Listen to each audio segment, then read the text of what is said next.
Welcome back. Bulletin का बाकायदा आगाज करते हैं। चेयरमैन पीपल्स पार्टी बिलावल भुट्टो जरदारी की सरबराही में पीपल्स पार्टी बलूचिस्तान का बिलावल हाउस में अहम इजलास हुआ, जिसमें मुख्तलिफ सियासी उमूर पर गुफ्तगू हुई। इजलास में चेयरमैन बिलावल भुट्टो जरदारी के हमरा पीपल्स पार्टी शोबा खवातीन की मरकजी सदर फरियाल तालपुर भी मौजूद थी। बलूचिस्तान से मीर चंगेज जमाली, नवाब सनाउल्लाह खान जहरी, जनरल रिटायर्ड अब्दुल कादिर बलोच समेत दीगर रहनुमाओं ने इजलास में शरीक हुए। इजलास में सूबे की सियासी और तंजीमी सूरत हाल पर तबादला ख्याल किया गया और आइंदा आम इंतखाबात के तनाजुर में अवामी राबता मुहिम पर भी तफसीली बातचीत की गई। इस मौके पर बिलावल भुट्टो जरदारी ने बलूचिस्तान के रहनुमाओं और कारकुनान को आम इंतखाबात के लिए तैयारियों की हिदायत की, जबकि बलूचिस्तान की क़यादत ने चेयरमैन पीपल्स पार्टी को इंतखाबी मुहिम के हवाले से अपनी तजावीज़ से आगाह किया।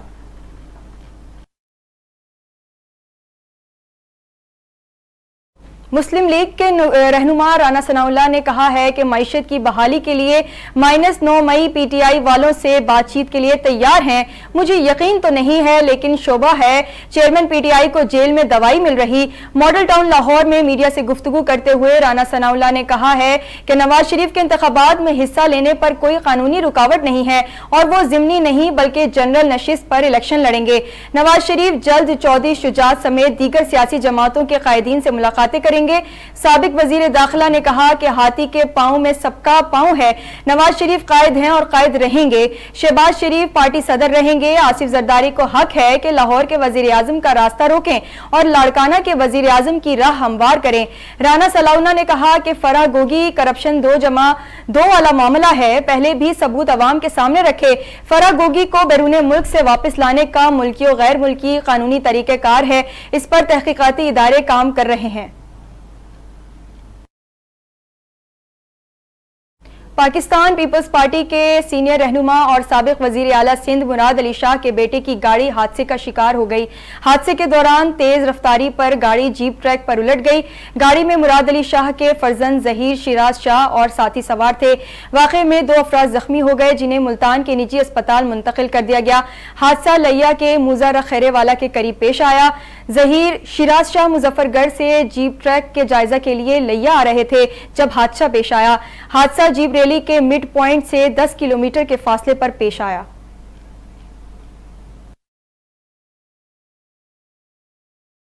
पीटीआई की 3 साला हुकूमत के दौरान अजब करप्शन की गजब कहानी सामने आ गई।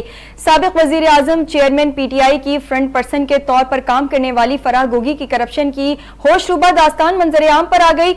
फरहद शहजादी उर्फ फराह गोगी के ज़ाहिरी और गैर ज़ाहिरी असासों में 2017 से 2020 तक 4,520 मिलियन रुपए का हैरत अंगेज इजाफा हुआ। फराह गोगी 2020 में 950 मिलियन रुपए के असासों को खुद तस्लीम करती हैं, जबकि इसके अलावा इनके गैर ज़ाहिरी मगर मलकियत असासे 3,825 मिलियन रुपए हैं। सिर्फ 3 सालों में ज़ाहिरी असासों में 420%, जबकि गैर ज़ाहिरी असासों में 15,300% इजाफा हुआ। इलेक्शन कमीशन रिकॉर्ड के मुताबिक फराह गोगी मुख्तलिफ कंपनियों में हिस्सेदार रहीं। मुस्लिम लीग नून के रहनुमा अता तारर ने कहा है कि साबिक वजीर आला पंजाब उस्मान बुज़दार को अवाम की आंखों में धूल झोंक कर वजीर आला बनाया गया था। लाहौर में प्रेस कॉन्फ्रेंस करते हुए लीगी रहनुमा अता तारर का कहना था कि पाकिस्तान तहरीक इंसाफ के दौरान हुकूमत में 3 खवातीन का गठजोड़ था, जिन्होंने पंजाब में एक डमी वजीर आला बिठाया। अता तारर का कहना था कि फरहद शहजादी और एहसन जमील गुज्जर तमाम मनसूबाबंदी करते थे और ठेकों का कमीशन भी उन्हीं को जाता था, जबकि ट्रांसफर पोस्टिंग पर बुशरा बीबी को भी हिस्सा जाता था। उन्होंने दावा किया कि अपने इख्तिदार को खत्म होता देखकर चेयरमैन पीटीआई ने फराह गोगी को फरार कराया।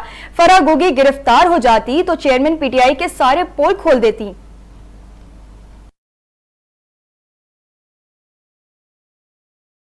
निगरान वजीर आजम अनवारुल हक काकड़ ने कहा है कि ईसीओ के तमाम ममालिक को गजा में जंगबंदी के लिए किरदार अदा करना चाहिए। ताशकंद कन्वेंशन सेंटर में इख्तिसादी ताउन तंजीम के 16वें सरबराही इजलास से खिताब करते हुए उन्होंने कहा कि गजा में जारी बर्बरियत की शदीद मजम्मत करते हैं। गजा में जारी जंग फौरी तौर पर बंद होनी चाहिए। निगरान वजीर आजम ने कहा कि ईसीओ फोरम को एक बाकायदा तंजीम की शक्ल देना होगी। मसला कश्मीर को अक़वाम मुत्तहिदा की क़रारदादों के मुताबिक हल होना चाहिए। अनवारुल हक شاکر نے کہا کہ ای سی او کی 16ویں سربراہی کانفرنس میں پاکستان کی نمائندگی کرنا میرے لیے اعزاز ہے۔ اقتصادی تعاون تنظیم خطے کی ترقی کے لیے اہم فورم ہے۔ انہوں نے کہا کہ خطے میں تجارتی سرگرمیوں سے ہی ترقی ممکن ہے۔ ای سی او ممالک کے درمیان تجارتی راہداریاں اہم کردار ادا کریں گی۔ نگران وزیر اعظم نے کہا کہ ای سی او ریجن میں مزید سرحدی اور تجارتی راہداریوں کی ضرورت ہے۔ حکومت پاکستان نے سرمایہ کاری کے فروغ کے لیے خصوصی کونسل قائم کر رکھی ہے۔ انہوں نے مزید کہا کہ پاکستان میں مختلف شعبوں میں سرمایہ کاری کے وسیع مواقع ہیں۔ پاکستان ای سی او کے دیگر ممالک کے ساتھ مل کر کام کر رہا ہے۔ نگران وزیر اطلاعات بلوچستان جان اچکزئی نے کہا ہے کہ افغانستان حکومت تند و تیز بیانات نہ دے۔ غیر قانونی مقیم مہاجرین کے بعد اب رجسٹرڈ مہاجرین کو بھی افغانستان واپس بھیجیں گے۔ کراچی پریس کلب میں پریس کانفرنس کرتے ہوئے نگران وزیر اطلاعات بلوچستان جان اچکزئی نے کہا کہ آج اہم مسئلے پر بات کر رہے ہیں۔ ہم ہر قسم کی دہشت گردی کو کچلنا جانتے ہیں۔ قوم اس گھڑی میں اپنے بھائیوں کے شانہ بشانہ کھڑی ہے۔ وزیر اعظم نے واضح کیا ہے کہ غیر قانونی مقیم افراد کو افغانستان کے حوالے کیا جائے گا۔ انہوں نے کہا کہ ٹی ٹی پی کے مراکز کا بھی خلا کما کیا جائے گا۔ ہر ماہ 200 افراد حملوں میں شہید ہو رہے ہیں۔ ہم نے غیر قانونی مقیم افراد کا ٹھیکہ نہیں اٹھا رکھا۔ افغانستان حکومت تند و تیز بیانات نہ دے، اس کے بعد رجسٹرڈ مہاجرین کو بھی واپس بھیجیں گے۔ اس وقت 80,000 تارکین وطن پاکستان چھوڑ چکے ہیں۔ ہر دوسرے روز 800 غیر قانونی مقیم افراد واپس جا رہے ہیں۔ جمعیت علماء اسلام کے سربراہ مولانا فضل الرحمان نے کہا ہے کہ افغان مہاجرین کے معاملے پر کمیشن بنا کر مسئلہ حل کیا جائے۔ اپنے بیان میں جے یو آئی ایف کے سربراہ کا کہنا تھا کہ افغان مہاجرین کا مسئلہ دو طرفہ ہے۔ تجویز دی ہے کہ افغان مہاجرین معاملے پر کمیشن بنا کر مسئلہ حل کیا جائے۔ ان کا کہنا تھا کہ یک طرفہ فیصلوں سے تعلقات خراب ہوں گے۔ امن ہمیشہ انصاف کے ساتھ آتا ہے، ناانصافیاں ہوں تو امن نہیں ہو سکتا۔ افغان مہاجرین کی واپسی پر انہوں نے یہ بھی کہا کہ افغانستان افغانوں کا ہے، بالآخر انہیں جانا تھا۔ مولانا فضل الرحمان نے کہا کہ افغانستان نے اپنے علماء سے فتویٰ لیا، پاکستان میں مسلح کارروائی کو جہاد قرار نہیں دیا جا سکتا۔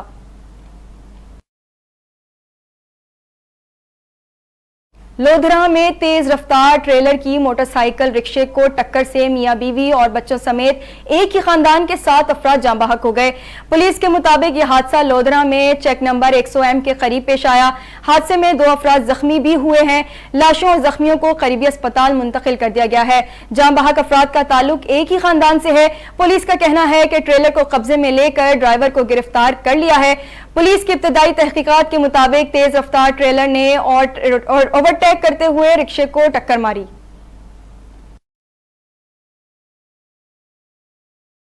غلام سرور خان نے استحکام پاکستان پارٹی میں باقاعدہ شمولیت اختیار کر لی۔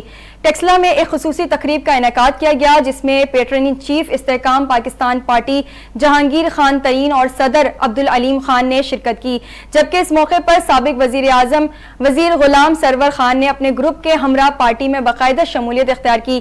تقریب کے دوران پیٹرن ان چیف جہانگیر ترین نے غلام سرور خان کو پارٹی مفلر پہنا کر انہیں خوش آمدید کہا۔ اس موقع پر سابق MNA منصور حیات خان، سابق MPA عمار صدیق خان، سابق امیدوار صوبائی اسمبلی چوہدری محمد افضل، امیدوار صوبائی اسمبلی ملک عظمت محمود، سابق ناظمین اور چیئرمین کی کثیر تعداد نے بھی IPP میں شمولیت اختیار کی۔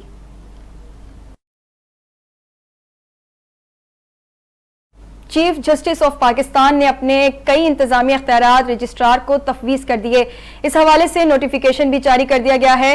نوٹیفیکیشن کے مطابق chief justice supreme court of Pakistan نے اپنے متعدد انتظامی اختیارات رجسٹرار کو تفویض کر دیے ہیں، جس کے بعد registrar supreme court public accounts committee سے متعلق معاملات میں مکمل بااختیار ہوں گی۔ پبلک اکاؤنٹس کمیٹی سے متعلق امور پر رجسٹرار کا فیصلہ فل کورٹ یا چیف جسٹس کی منظوری سے مشروط ہوگا۔ آڈٹ اور محکمانہ اکاؤنٹس کمیٹی سے متعلق امور بھی رجسٹرار چیف جسٹس کی منظوری سے انجام دیں گی۔ سپریم کورٹ کا سالانہ بجٹ پلان بھی رجسٹرار چیف جسٹس کی منظوری سے حتمی شکل دیں گی۔ اسرائیلی افواج کی جانب سے غزہ پر حملے تیز کر دیے گئے۔ گزشتہ 24 گھنٹوں میں اسپتالوں کے اطراف بمباری کے ساتھ ساتھ جبالیہ، نصیرات اور شاطئی کیمپوں میں رہائشی عمارتوں کو بھی نشانہ بنایا گیا، جبکہ اسرائیلی افواج کے حملوں سے عبادت گاہیں اور مساجد بھی محفوظ نہ رہ سکیں۔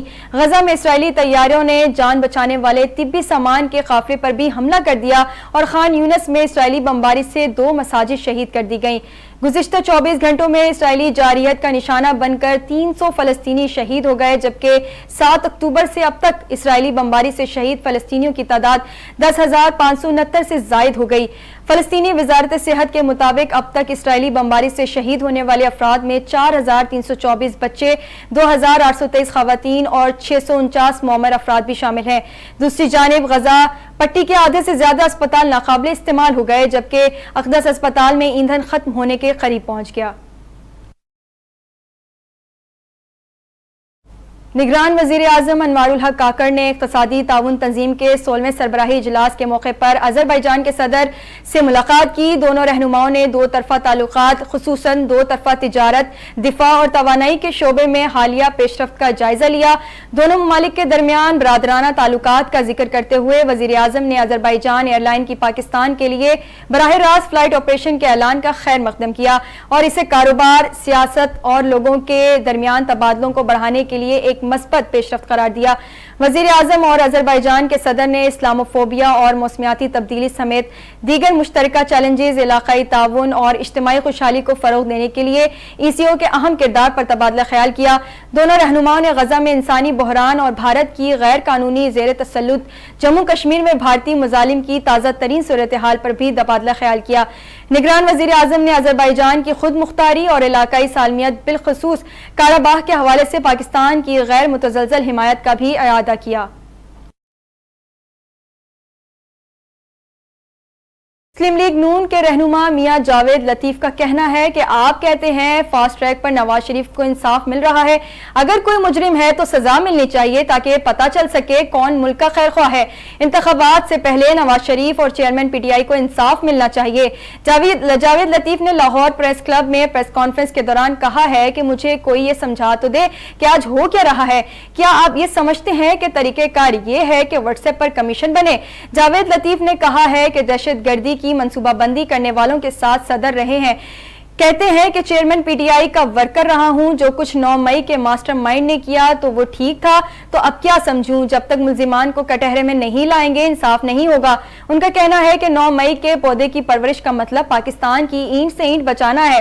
जावेद लतीफ ने कहा है कि हम तो मुल्क को आगे लेकर जाना चाहते हैं। जमहूरियत के पौधे की परवरिश के लिए दानिश्वर कहते हैं आगे बढ़ो। 9 मई के पौधे की आबियादी के लिए आगे नहीं बढ़ना चाहिए। पंजाब हुकूमत ने स्मोक के बायस लगाए जाने वाले लॉकडाउन में मामूली तब्दीली कर दी। सूबाई हुकूमत की जानिब से स्मार्ट लॉकडाउन में मामूली तब्दीली का नोटिफिकेशन जारी किया गया है, जिसमें कॉल सेंटर्स और इंटरनेशनल IT सेंटर्स को भी काम की इजाजत दी गई है। पंजाब में स्मोक के बायस गुजरांवाला समेत 5 अजला में स्मार्ट लॉकडाउन लगाने का फैसला किया गया है, जिसके तहत 10 नवंबर से 12 नवंबर तक गुजरांवाला, सियालकोट, नारोवाल, हाफिजाबाद और वजीराबाद में स्मार्ट लॉकडाउन होगा। स्मार्ट लॉकडाउन के दौरान तमाम स्कूल, दफातर, मार्केटें, तफरीही मकामात, शादी हॉल, सिनेमा घर बंद रहेंगे, जबकि फसलों की बाक़ियात कूड़ा करकट जलाने पर दफा 144 के तहत मुकदमात दर्ज होंगे। अमेरिका का कहना है कि इसराइल हमास जंग खत्म होने के बाद भी इसराइली फौजें गजा में ही रहेंगी और सिक्योरिटी मामलात की निगरानी करेंगी। आलमी खबर रसा अदारे के मुताबिक व्हाइट हाउस की जानिब से जारी बयान में कहा गया है कि सदर बाइडन ने इसराइली वजीर आजम नेतन्याहू से टेलीफोनिक गुफ्तगू में गजा में 3 दिन के लिए जंगबंदी पर जोर देते हुए यकीन दिलाया है कि इस दौरान हमास भी कुछ इसराइली यरगमालियों को रिहा कर देगी। अमरीकी सदर जो बाइडन ने इसराइली वजीर आजम को बताया कि तमाम यरगमालियों की शिनाख्त की के लिए जंग में 3 दिन का वक्फा नागुज़ीर है, जिसके बाद यरगमालियों के नामों की फहरिस्त फराहम की जाएगी। अमरीकी सदर ने यह बात इन मुज़ाकरात के बाद की, जिसमें अमरीका और कतर ने इसराइल और हमास के दरमियान सालसी का किरदार अदा किया और जिसके नतीजे में 10 से 15 यरगमालियों की मशरूत रिहाई पर इत्तफाक हुआ है।